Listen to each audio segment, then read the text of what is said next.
რამდენად ემოციურია, მაშინ ძალიან ბევრი წყალი იყო. და ეხა ზემოდან კარგად ჩანდა.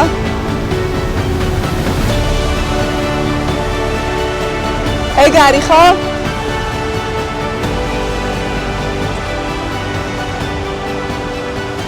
ეგ არის? ამოიღე.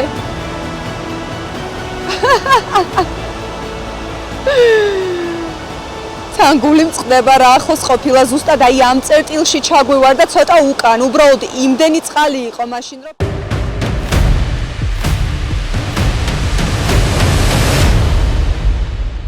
სრული ვიდეოს სანახავად გადმოდით ჩვენს YouTube არხზე.